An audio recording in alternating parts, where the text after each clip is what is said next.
welcome back. This is Mother Mantis. Today's topic is Miranda Lawson. Miranda is one of the most popular characters in this series, but I will admit that going into this profile, she was not really one of my favorites, probably because she's presented in the game in such a stereotypical fashion that kind of focuses on her assets. And she just always seemed kind of one-dimensional to me. I kind of regarded her as the obligatory game sex pot, and I kind of just dismissed her after that. I really haven't even traditionally taken her on very many of the missions, other than I do always do her loyalty missions, because the eye candy aspect just, doesn't do it for me. And she's vain, she's pretentious, she's superior, and every interaction with her seems to lead off with a close-up of her butt. Ooh.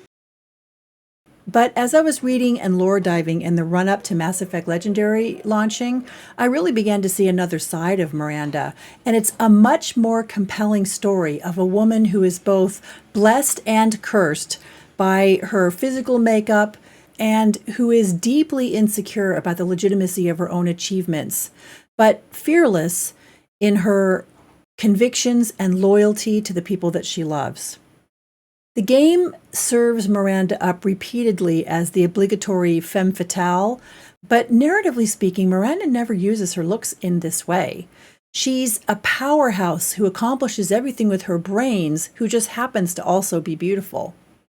And her story contains a degree of nuance and personal sadness that's surprising, given that her function in the game as the resident sex pot doesn't really require that kind of depth. But that's what's interesting about her. So let me tell you about Miranda Lawson. And as always, if you enjoy this story, will you do your part by hitting the like and subscribe? It's helping me out with YouTube, you guys. It really is. And I really appreciate it. And now on to the story about Miranda Lawson.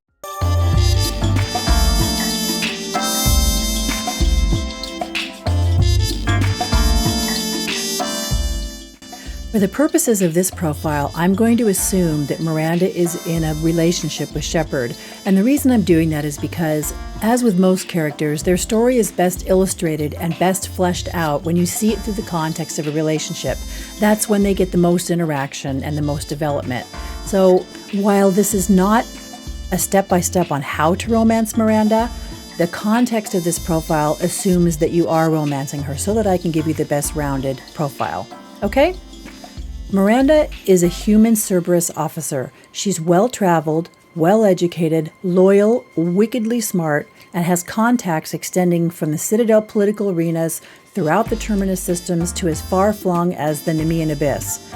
She's in a somewhat unique position in that she's able to maintain these useful contacts despite being a high-ranking officer for an organization that is almost universally distrusted. She was born in 2150 in Brisbane, Australia.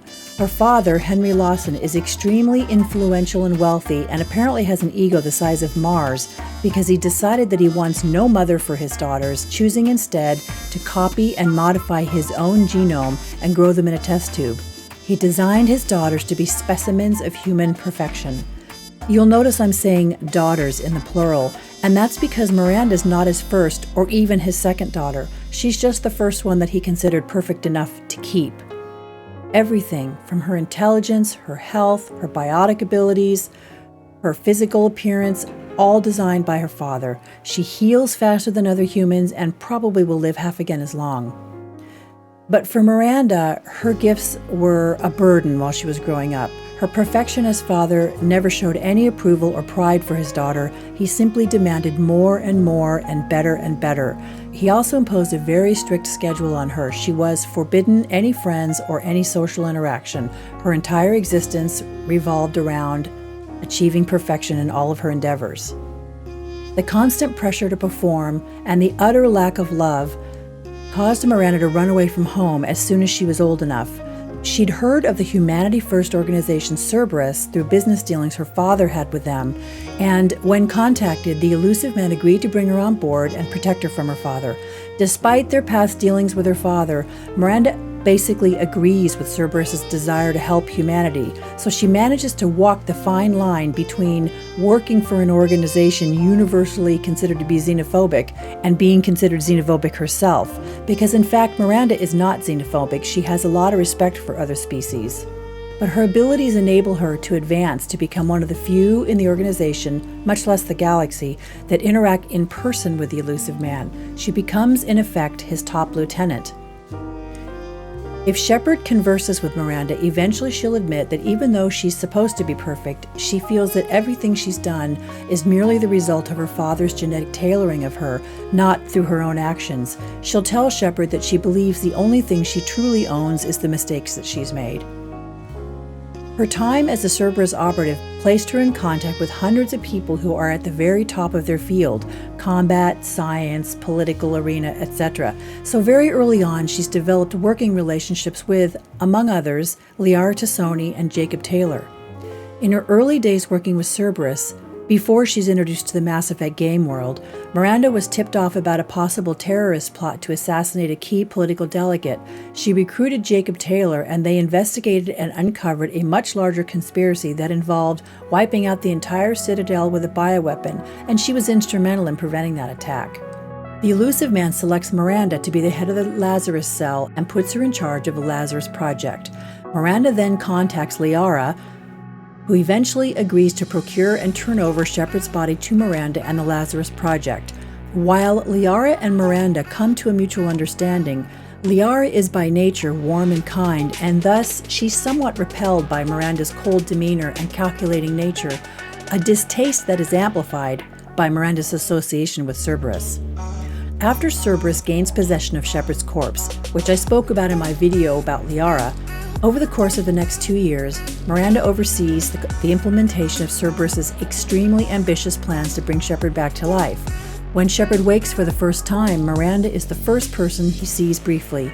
At some point, the research base comes under attack, and Miranda and Jacob help Shep escape, and they take Shepard to be briefed by the elusive man.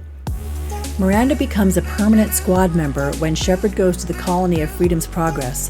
On the Normandy, she functions as Shepard's second-in-command, and she also keeps the elusive man informed. As for Shepard himself, Miranda will express skepticism towards the level of importance the elusive man places on Shepard, especially since the Lazarus Project required an enormous investment of Cerberus's resource and her own time. But later, she'll admit that the elusive man's estimation of Shepard's value to their cause was accurate. Over time, as you interact with her, you'll come to see that Miranda is a deeply insecure person. "Every one of your accomplishments is due to your skill," she'll say. "The only things I take credit for are my mistakes." Whereas Shep has the support and love of friends and crewmates, Miranda is a lonely and isolated person. Her only family is Oriana, the genetic twin her father created to replace her. It's Oriana she would do anything to protect, because their relationship is one of the few things that Miranda has cultivated on her own. After the Normandy successfully navigates the Omega-4 relay, Miranda is right there with Shepard during the attack on the Collector base.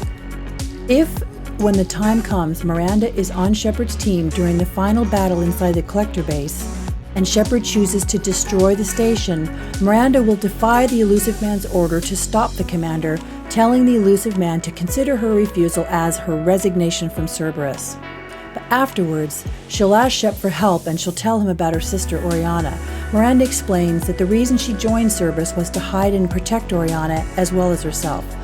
While their father did stop searching for Miranda, he never stopped looking for Oriana. Miranda established a life for Oriana on Ilium, but unfortunately, she's received word that their father has discovered her and plans to try to abduct her. Cerberus has made arrangements to relocate Oriana, and Miranda wants to go along to make sure that it all goes smoothly. After her sister's been relocated, a male Shepard can talk to Miranda and show a romantic interest in her. He can tell Miranda that she gives herself too little credit for her accomplishments and that she should allow people to appreciate her body and mind, which will result in Miranda admitting that she wouldn't mind Shepard admiring her body. And then the relationship will develop. If Mordin Solus notices Shepard's attraction to Miranda, he'll make some funny comments on her biotic talents, and he'll send Shepard a document that outlines, quote, the creative use of Mass Effect fields, unquote. After the Shadow Broker's been defeated, you can access the files he had on Miranda, as well as the rest of the squad, and they'll reveal that she has a rather perfunctory dating record and has been informed, apparently after seeking an opinion, that she's unable to conceive. If Shepard brings Liara aboard the Normandy to catch up, She'll ask Shepard what he's fighting for and if it involves the perfect Miss Lawson. And Shepard will then admit that he cares for Miranda. Liara will recall her first impression of Miranda, and she'll comment on how much Miranda has changed, how much influence Shep has had on her. Before she leaves to return to the Shadow Broker base, Liara will tell Shep that she hopes the two of them find happiness together. After Miranda resigned from Cerberus, she learns that the elusive man intends to eliminate her, which causes her to go on the run again. But later, Shepard will get a message from Miranda asking to meet on the Citadel docking bay, where she'll tell Shep of her concerns that her father has located Oriana. Assuming Shepard made certain decisions that keep Miranda alive, she'll later send a message to Shep to meet her in a private room on the Citadel. Once Shepard arrives, Miranda asks him for control of Alliance resources, but she'll refuse to reveal the reason for it, so Shep can either choose to allow or deny her these assets. Miranda eventually confirms that her sister was taken by her father, and once she knows that, it's not difficult for her to figure out that they have been taken to her father's facility on Horizon. She'll arrive at Sanctuary only to find it under attack by the Reapers. She attempts to keep the Reapers out of the facility. She leaves several video logs revealing Sanctuary's true purpose and confirming that Henry Lawson is working for the elusive man again. She is, however, unaware of Kai Lang, who has been sent after her. When Commander Shepard's team arrives, they'll see the video logs left by Miranda, and they'll reach the central tower to find that Miranda has been badly hurt. Again, there are some decisions that need to be made here for Miranda to survive, but for our purposes here, let's assume that Shepard has made the right decisions. After the main confrontation, Miranda will tell Shepard that she had time to place a tracking device on Kai Lang, allowing Shepard and the Alliance to find the elusive man's location. Miranda then leaves with her sister after asking Shepard to be careful.